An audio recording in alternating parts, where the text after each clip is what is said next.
কাউকে উঠায় নিয়ে মেরে ফেলা এটা সম্ভব কিনা। আল্লাহ তাআলা জিন জাতিদেরকে এমন শক্তি দিয়েছেন যেটা হয়তো আমরা দেখি না।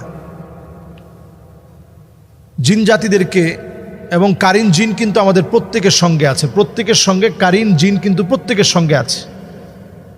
নবীজির সাথে যে কারিন জিন ছিল তাকে নবীজি সাল্লাল্লাহু আলাইহি সাল্লাম ঈমান আনিয়েছেন, সে ঈমান এনেছে। তাহলে আমাদের প্রত্যেকের সঙ্গে কারিন জিন আছে। এছাড়া জিনদের মধ্যে ভালো খারাপ দুই ধরনের জিনই রয়েছে। খারাপ জিন যেগুলো আছে এই জিনগুলো মানুষের ক্ষতি করার চেষ্টা করে। তো ক্ষতিটা করে কেন? ধরেন সেই দিনও আমি একটা ভিডিও দেখছিলাম এবং আমি জামিয়া কাসিমিয়া মাদ্রাসার এক ঘটনা থেকেও শুনেছি।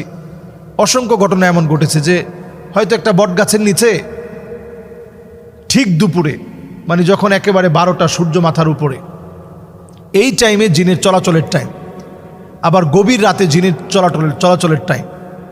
তো গভীর রাতটায় জিন চলাচল করে এবং ঠিক দুপুর একবারে সূর্য যখন মাথার উপরে তখন জিন চলাচল করে। তো এই টাইমে কোনো একজন হয়তো যাওয়ার সময় তার মাথার মধ্যে পা লেগেছে, যেটা জিন টের পেয়েছে, আপনি হয়তো টের পান নাই, সে হয়তো রেস্ট নিচ্ছিল। তো এই জাতীয় ঘটনায় অনেক সময় দেখা যায় যে প্রচণ্ড আপনি মাথা ব্যথায় কাতরাচ্ছেন, আপনি জানেন না যে কোন কারণে মাথা ব্যথা হচ্ছে। আপনি এমআরআই করালেন, আরও অনেক পরীক্ষা নিরীক্ষা করালেন, সিটি স্ক্যান করালেন, কোনো কিছুতেই আপনি কোনো রিপোর্ট পাচ্ছেন না যে কোন কারণে আপনার এরকম প্রচণ্ড ব্যথা হচ্ছে। কিন্তু আসলে ব্যথা কিন্তু প্রতিনিয়ত হচ্ছে।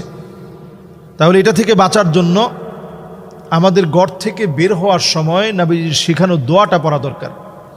বিসমিল্লাহি তাওয়াক্কালতু আলাল্লাহ, এই দোয়াটা পড়ে আপনি ঘর থেকে বের হন। বিসমিল্লাহি তাওয়াক্কালতু আলাল্লাহ, এটা পড়ে আপনি ঘর থেকে বের হন। লা হাওলা ওয়ালা কুওয়াতা ইল্লা বিল্লাহিল আলিয়্যিল আযীম পড়ে আপনি বের হন। আবার যখন আপনি ঘরে প্রবেশ করতেছেন, জিনের দলটা যেন আপনার সঙ্গে ঢুকতে না পারে। যেটা আপনাকে এই যেটা বললেন যে বাচ্চাকে নিয়ে গিয়ে হত্যা করে ফেলেছে, জিনের একটা দল আপনার সঙ্গে ঘরের ভিতরে ঢুকে প্রতিনিয়ত, যেটা হাদিসের মধ্যে আসছে। এটা থেকে বাঁচার জন্য আপনার আমার প্রয়োজন ঘরের ভিতরে ঢুকতে আপনি বিসমিল্লাহ বলে ঘরের ভিতরে ঢুকেন, সালাম দেন, আসসালামু আলাইকুম ওয়া রাহমাতুল্লাহ। এতে যদি কেউ নাও থাকে আপনি সালাম দেন, জিনের দলটা তখন বলবে যে আজকে আর আমি ঘরে ঢোকার সুযোগ পাই নাই।